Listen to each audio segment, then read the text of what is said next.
Hey, Jeannie Lynch coming back to you from Spiritual Modalities for a Spiritual Life.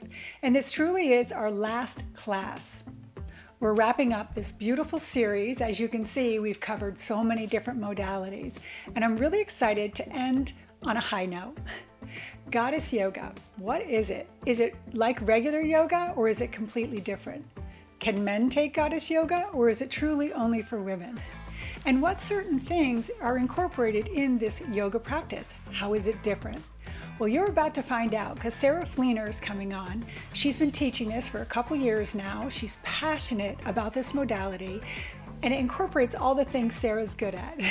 Moving hips, music, sound, power. I mean, my gosh, it's all about the feminine divine power.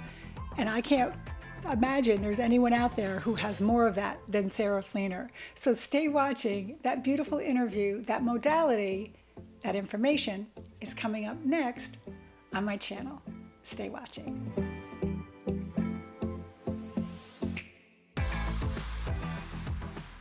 Hey, thanks for staying clicked in. Let me do a quick intro to my beautiful friend Sarah, tell you a little bit about her and how she got into this modality. I met Sarah years ago. She's one of the first people coming through the door in my spiritual practice. And when I met Sarah, turns out we share the same guides, by the way. We had so much in common.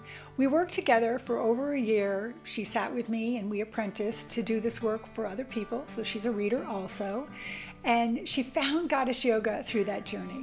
And when she found this modality, she just knew she had to be certified in it. Well, she did that. She's going to tell us what she had to do in order to do that. She's now certified to certify. Sounds interesting, doesn't it? Sarah's also a beautiful singer. She's a dancer. She's so creative. She's so outgoing. She's so beautiful. You're gonna love her energy. So stay watching. That interview is coming up next.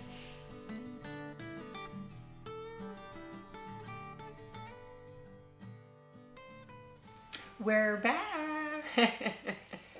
So excited. I just did the intro, introducing you to this beautiful woman, very special friend of mine. We share guides, by the way, so if you ever want any information, we're going to give it to you the same way. That's right. It's true. Well, maybe we could talk about that. So welcome back, everybody. Spiritual Modalities for a Spiritual Life. Guess what? Our last class, and we're really excited. We're going to be diving into Goddess Yoga. And I kind of joked in the intro when I said we're saving the best for last. And that doesn't mean that, you know, that I put Sarah above anyone else. I win. No, I'm just kidding. That's not, but I really wanted it to end with this modality because we would all by now know each other. And Goddess Yoga really does get into the women and the empowering and connection. And so doesn't it make sense that we end with Goddess Yoga? So Sarah, that's just such a great segue. So you can tell us a little bit more about this modality, kind of how you got into it and how it's changed your life. So let's do it. Sure. So Goddess Yoga, the foundation is Kundalini Yoga and belly dancing. Okay. I also like to say that it includes contemporary dance because that's my background. And so that's kind of fused in to my classes and the way that I interpret the movements, which might be a little different from another instructor. Okay. But the experience is threefold. So you're not only learning movements, but you're learning how to meditate like a goddess, how to move like a goddess, and how to manifest like a goddess. So stop there. Okay. Because like a goddess, we were talking offline about like a goddess. What does that mean, like a goddess? It's about tapping into the divine feminine that lives inside all of us, man or woman. But primarily it's focused on a woman being in her power, in her feminine essence. And, you know, the feminine energy is all about receiving. And in order to receive all of the things that are coming to you, you have to believe that you deserve them. I love that. That's such a good line. It lines up to, you know, here we are doing spiritual modalities for a spiritual life, and Goddess Yoga being one of those. We're healing the feminine divine, right? That's right. Why don't we talk a little bit about the things that we feel, or you feel, that Goddess Yoga helps somebody heal? It's kind of an endless list. I know, but that's a good discussion. And if we miss any, guys, comment below, right? Yeah, for sure. Vulnerability. I would say anyone who feels stuck. Nice. bored, unsatisfied, frustrated, out of power, unsure of yourself, struggling with self-loathing, anyone dealing with a PTSD, sexual trauma, anything where your sensual power has been diminished, depleted, ignored, whatever it is. Balance. Yeah. As you know, I'm going through my own personal journey right here. All those things that Goddess Yoga focuses on, vulnerability and self-love and all that, I would have told you I had a A+ on. But balance, evidently, not so much. So here we are, right? I'm kind of back to that again. So I love all those things. Are we missing any? There's millions more, right? But that the average person off the street would benefit from in the women's power, right? The thing about Goddess Yoga is because it's based in Kundalini Yoga, and Kundalini Yoga is the yoga of awareness. Yeah. And so when you're going through Kundalini Yoga, you're just much more open, or you will be by the end. We were talking, right? When you came in, we were joking. I said, let's get the Google definition of Kundalini Yoga. And it said, it's the most dangerous yoga out there. And Sarah and I were like, what does that mean? Dangerous. I was like, oh yeah. What it means is it moves the most subtle energy. And Kundalini truly is, look it up, come to her class, take a class and experience it for yourself. I have a Kundalini practice, and it's the one that I use when I'm looking to unblock, when I'm looking to connect, when I'm looking to restore, and looking for a buzz, because it does all of that. Oh, yeah. Yeah, you will definitely have a body high. At my first experience with Goddess Yoga, halfway through, I was very emotional. On my mat, tears on the mat, where is this coming from? Why am I feeling like this? And then also by the end of it, just being so high and so happy and just alive. I didn't realize how much I was limiting my experience, how small I was keeping my responses, So you'd taken yoga before. Yeah. So give us a sense of how different it is than regular yoga. And before you answer that, do people have to have some yoga before they take your class? No. Okay, explain that. You don't have to have any previous yoga experience in order to enjoy this class. The poses that we do, we are based in Kundalini Yoga, we are going to go through things like Warrior 1, Warrior 2, wide leg pose, those kinds of things, tabletop, all of that, things that people would recognize if they've taken yoga before. But because we're not holding poses for a long time, it's more about fluid movement.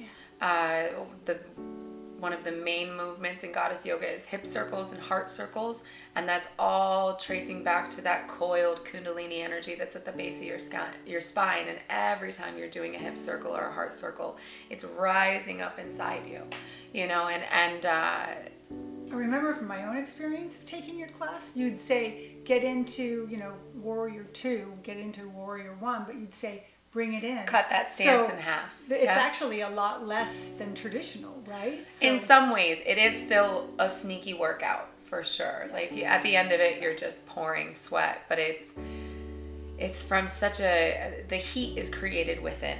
So how did this Goddess Yoga come to be? Who started it? The founder of Goddess Yoga, Holly Zakino, her yoga journey has been forever. She's been teaching hot yoga and all different styles of yoga for a long time. She had a yoga studio out in North Carolina. Now she's in Sedona. And her story, her own story is incredible. And was really, she had her own awakening, her own goddess awakening. And she had experienced a class from a Hawaiian woman where they were doing a lot of movements that involved the same movements as the sea. And there was something about those hip movements that she experienced that just lit a fire inside her, and she was inspired to create this fusion. I love it. So how did you get connected with it? Well, that's the funny thing about things that are meant for you, is that she just happened to be somebody that was connected to somebody that I crossed my path, and it was at the right time, and so I ended up following her on Facebook and following her story. So and your learning her started, your relationship started on Facebook? it did. Oh, that's so cool. Yeah. And then you met the her? first time I met her was in person, was at the certification. But we had been friends on Facebook for, I don't know, 7 or 8 years before that happened. And were you following her because she was doing the whole feminine, divine power, and you were having your own journey through that? Yeah, that was part of it. There was also just, I had so much adoration for her and the way that she carried herself, and I wanted to learn that. I wanted to emulate that. You know, she's just one of those people that she just pours out love, and she's so beautiful, and she has this sensual essence to her. And I was like, how do I do this? Am I more like you? What's so funny about that is that's how I would describe you. So, Stop it. Sarah, so let's do this because that is you. Take us through, I know it might be a little vulnerable for you to do this, but you were connected to this for so many reasons because it's your own kind of life journey like hers, challenges you've had. Share this with us because I'm sure there's so many people out there that are also in the same place. Well, one thing we know is sisters, right? There's someone out there who's in the same place. So take us through that. So I'm sure that someone who's listening could also experience this for themselves. When I first started Goddess Yoga, my life was very small. I experienced a lot of sexual trauma as a child, and I also went through a lot of trauma as a young adult. I was a victim of rape when I was 18, and so my relationship with my own sensuality, by the time I hit my 30s, was rocky. Yeah, skewed. Yeah, very skewed. And I found myself in a very codependent relationship that was not healthy for me. It was not healthy for him. And it really, I had zero motivation to step into my gifts, to do the things that make me happy. I was just coasting. You know, it was just day to day. And I was working on my healing practice. It's not to say that I wasn't spiritual. And this was the start of it. Just this was the thing that woke me up. Nice. To me. Yeah. This was the thing that helped me find all of the love that everyone should have for themselves before they give it to anyone else. So would you attribute it to the practice of it, or is it more just the moving the hips of it, or asking the questions? It's or everything. Doing the work? It's all of it. Oh, you know, it's like truly very much like when you heal a physical body part. It's you know, maybe you go see a doctor and then you have a surgery and then you go to you go to rehab and you have, you know, physical therapy for 6 months and then you do this and then, you know, it's very similar to that where you know, not only are you doing movements that are going to release things physically in your body, we store our unspoken truths and our grief in our hips. Which is why so many of us, too, right? yeah, all the same. But so many of us have that sciatic pain, and a lot of that comes from you've been swallowing your truth for so long. There's no more room. It's just pressure in there, and all of these hip circles that we do, and that physically, it's going to help move that. There are essential oils involved in the practice, and so those are going to help wake up and open and unblock some things inside you. You're doing a meditation, so you're connecting with your third eye. You're connecting with your higher self. And then on top of it, you're actively at the end taking a minute to set intentions for what you want. And it's so crazy how that sounds like such a simple thing, but we go our whole day just letting it happen to us without being intentional. There's another part to your Goddess Yoga that you haven't brought up and I'm going to bring up that I really enjoy when I go to your classes, your playlist.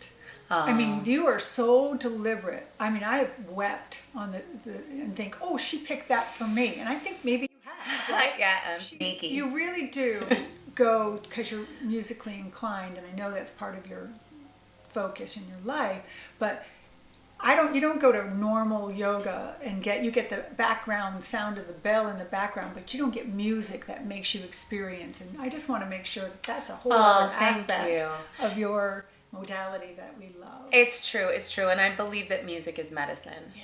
And all of my playlists that I make for my classes are available on my Spotify. So if you come to a class and you really loved it, you can always go onto my Spotify and find that playlist and find that song that spoke to you.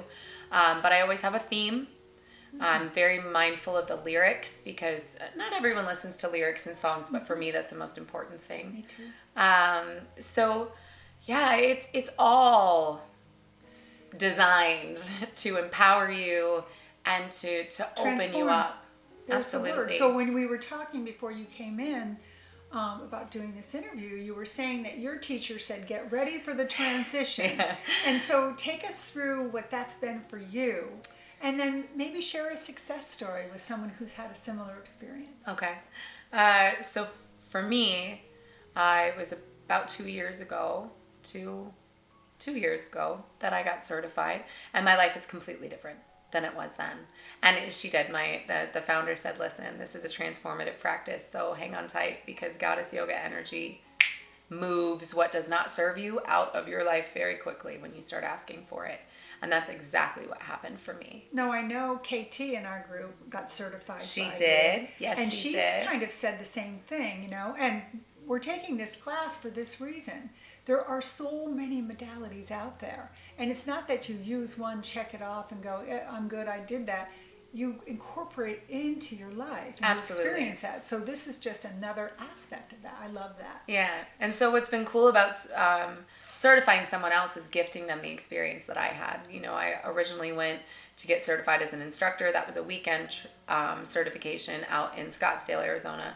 And then that winter, I went back out to Sedona and stayed actually at the founder's home and did a very intense one-on-one. We did some shaman medicine. We hiked out to the vortexes. I mean, that is the deepest healing I have ever done. And to be able to bring some of that to someone else and gift them that experience here, you know, not in Sedona, but here next to Magical Mama Golf has been such a gift for me to be able to give that back. And it's really awakened a lot of things for Katie as well. You know, now she's doing sound healing and Reiki, and she's just stepping into so many of her gifts. And I just love that she has Goddess Yoga in her tool belt. And we love that she's part of our group. Yes, That's because she's the perfect. best.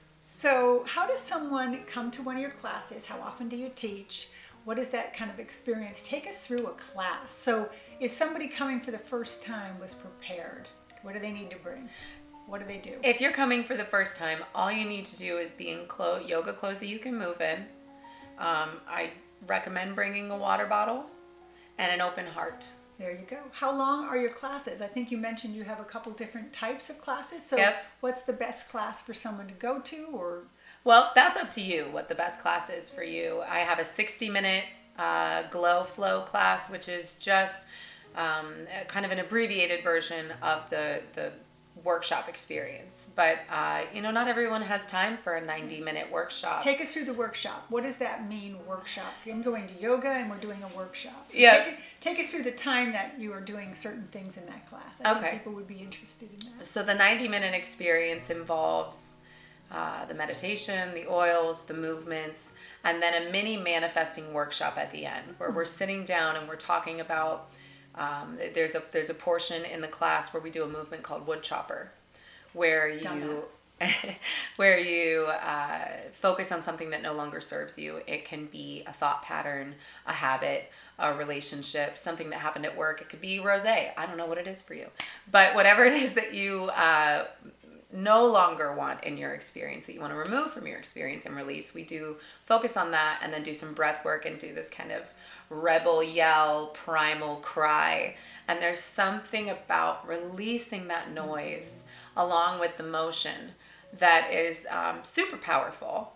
And so afterwards, we sit down and share, you know, if you want to, about what oracle cards you pulled at the beginning of the class to help set your intentions for your practice, what came up for you during your practice, because inevitably something comes up. And I love it. I still get surprised. I have moments where I'm on my mat and I think, I didn't even know that was bothering me, you know? And then you talk about what you wood chopped, what you released. And the beautiful thing about that is you just made room for something else. That's beautiful. And so then the focus is, what do you want to experience instead? And then during the share, if there's anyone who wants to set an intention for what they want instead, everyone in the group will take a minute. It only takes 16 seconds to change a thought pattern in your mind and heal that. And so when somebody speaks an intention in class, then we all take a minute to just breathe and send love to help set that intention for them. And that's the kind of sisterhood you can experience in that circle. I love that. And that goes to the whole energy too of when you put things out in groups, why people go to church to pray, or why we do mantras out loud. That sense of right? community, it's being connected. Yeah. So that's really powerful. So I've had that, we're talking about like success story. I'm just going to do my own little commercial for Sarah, because I've had beautiful experiences at your Goddess Yoga. So, and I am a practiced, yogini. This is a yogi. Yeah. Right now I'm at my weakest, but I'm used to going an hour and a half into my practices, different practices. She's still much stronger than most. Kundalini and the whole bit. But what I will say about your practice is you leave with your hips open like never before. And it does, again, the music and the dance, it's not just a yoga practice, it's a yoga experience. So I can be your success story because I truly do in the aromatherapy and just you. So if I can get her to get her ukulele out at the end, I would have accomplished everything. So, the other thing is it, and I haven't talked about this very much, but it is very centered around tapping into your sensuality and tapping into that primal creature inside you. And so a lot of times I have women that are like, well, pretty excited to go home and see my husband, or my girlfriend or whoever it is, and so there's benefits because you leave feeling open to being more connected to your family, to your partner, to yourself. Yeah. And so that's kind of a beautiful byproduct too, is you're kind of like really feeling yourself afterwards. That's a really good point. Yeah. So take us through your moon ceremonies that you do down here in Venice. I know I've experienced them, but that's it's your yoga, but it's on a certain night, right? So take us through what that is. So a Goddess Yoga full moon event is basically a lot of the same workshop kind of stuff? Workshop things, thank you. A lot of the same things as the workshop, but it's incorporated on the night of the full moon. We're outside in the moonlight, and we're setting intentions and actually writing them out on pieces of paper and then burning them in a fire pit to really release what release what no longer serves you to the moon, and really channeling the energy, because on a night of the full moon, I mean, everybody knows people are crazy in the restaurants, they're crazy on the road, but that's because everyone's feeling the energy, so maybe because your beautiful tattoo, and I hope most of the people in our group know the phases of the moon, but burning is really, the full moons happen that night. It's the ending of something, which means the next day is the beginning of something, right? So it's not, you know what I mean? So I think a lot of people think that that's the time where they're creating stuff, but they're really just finishing it to get to their new intentions, don't you think? That's true. At the energy of the moon. Yeah. Love that. So that's a beautiful experience, and it's so much fun because it's a larger group, and just wherever women gather, magic gathers too. And so the more women that are there, the more this vibration happens. I'm getting chills just talking about it. The body high is so much stronger. The connection is so much stronger. So the more the merrier, for sure. So I'm going to put you on the spot. Oh, here we go. She doesn't know I'm going to ask this. Sarah and I worked together let me go back and tell our backdrop story. So I'll know Sarah's completely in the flow when she's doing spiritual readings for people. Okay, so this is my little charge for her right here on camera. I see what you're doing. When I met Sarah, I saw right away what my mentor saw in me, and that is, someday you end up doing this work. And she was like, excuse me? And I saw it so clear, as my mentor did for me, that we actually sat for over a year together, and she was in this reading room, and other people were being read. So yeah, I was lucky enough to be her apprentice for almost 2 years. Well, I opened that door for you on film because you've incorporated this into your yoga. I have. When you do one-on-ones with people and you're doing your readings, and I don't think people know that. So she's out of the closet. That's another opportunity to experience Goddess Yoga is in the one-on-one Goddess Yoga healing sessions. And with that, I custom tailor the playlist for you. We have not an interview, but just a qualifying call, in the week leading up to your session with me, so I can get a feel for where you're at and what you're struggling with, what you're happy about, what you're grateful for, and from there can design a flow that helps you unlock and release the things that you need to. So you design the flow based on what the person needs. Absolutely. And then get to the end and sit down and do a mini reading. It's like a prescription. Oh my God. And then and then we have a little reading at the end and tap into their guides. And I also sometimes incorporate a natal chart reading into that if they're interested in that as well. So there's a lot of different ways to love yourself with Goddess Yoga for sure. What a great segue right into, really, like if you hear one thing on this video today, what is Goddess Yoga? It's all about self-love, self-awareness, self-opening, everything, right? Yeah. And why? So we can give it out. That's right. That's just such a good segue to go into kind of wrapping it up, right? Do you have anything that I've forgotten? So when you leave today, you're going to go, oh, I wish she had asked this. Well, I don't have any events right now on the books. As often is necessary for teachers when they're going through their own personal transformations, you kind of have to step back from teaching and feed yourself. And because I don't have a lot of teachers in the area, I can't go experience a class. I can only give it.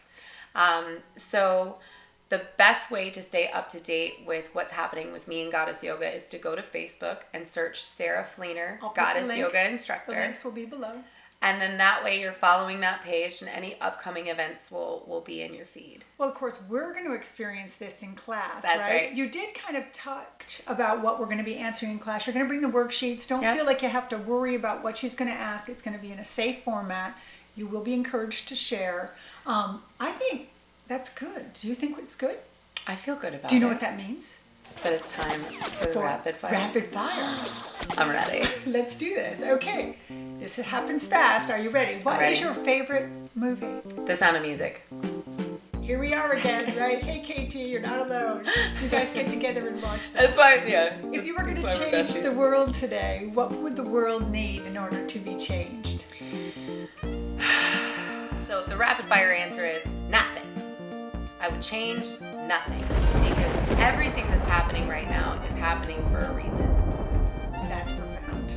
Don't change that answer. That's perfect. Pet peeve, we all have them. What's yours? Indifference. Ooh. Explain. Entitlement and indifference. Whether it's trophy hunting, which I cannot stand, or it's being indifferent to someone's feelings, I just have no tolerance for it. I love that. A personal quality about you that you absolutely love. I love my capacity to love. She might get the second award on that one. Love that.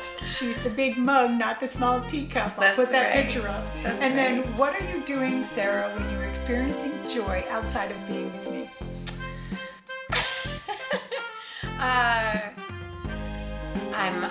I'm singing, I'm dancing, I'm laughing. More than anything, I'm giving love and receiving love. You're in the love. Yep. That's it, guys. We'll see you for class. Thank you so much for following this series. This is the last one. We're going to come back on March, April, like we do every year for a new series. Jean and Sarah ending. Love you all. Love you. I love you. Okay. Bye for now. See you next video. Sweeter, better, gotta let go of all of our goals. Both know we ain't kids no more.